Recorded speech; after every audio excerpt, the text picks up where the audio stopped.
అంశం ఏంటంటే పులిసిన పిండిని గుడిసి జాగ్రత్త. గలతీ రాసిన పత్రిక 5వ అధ్యాయం 9వ వచనం చూసినట్టయితే, పులిసిన పిండి కొంచెమైనను మొద్దంతయు పులుపు చేయను. పులిసిన పిండి కొంచెమైనను మొద్దంతా కూడా పులుపు చేసినట్టుగా మనము చూస్తున్నాం. కనుక పొల్లటి జీవితం మనలో ఉండటానికి వీల్లేదు. కనుక సంఖ్యాకాండము 21వ అధ్యాయం 5వ వచనం ప్రజలు దేవునికి మోషేకును విరోధముగా మాట్లాడారు. అరణ్యములు చచ్చుటకు మమ్మల్ని ఐగుప్తు నుండి మమ్మల్ని రప్పించింది, అక్కడ ఆహారం లేదు, నీళ్లు లేవు, చనిపోటుకు అన్నపానములు మాకు ఆశయములైనవి అని చెప్పి సనుక్కున్నట్టుగా చూస్తున్నాం. ఇది పులిసిన పిండికి సాదృశ్యంగా ఉన్నట్టుగా మనము చూస్తున్నాం. మోషే మొదట జనులను నిమ్మలపరిచేసి మనం నిశ్చయముగా ఆ దేశాన్ని స్వాధీనపరుచుకుందాం అనుకున్నాం. కానీ మనకంటే ఆ దేశంలో ఉన్న వారి ఉన్నత దేహము కలవారు కనుక మనం వాళ్ళని జయించలేమని చెప్పి అవిశ్వాసంలోకి జారిపోయినట్టుగా మనము చూస్తున్నాం.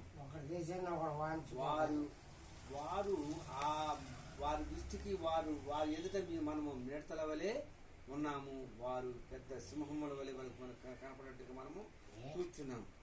ప్రజలంతా ఎలుగెత్తి ఏడ్చి ఇశ్రాయేలు అందరూ చనుక్కొని, పిల్లలు ఐగుప్తులో చనిపోకపోతేమి, అరణ్యమందు ఎలా మేము చనిపోకపోతేమి అని చెప్పి మేము భార్య పిల్లలను కొనిపోవటము, తిరిగి ఐగుప్తులు వెళ్ళటకు మాకు మేలే కదా అని చెప్పి సనుక్కున్నట్టుగా చూస్తున్నాం. దేవునికి స్తోత్రం.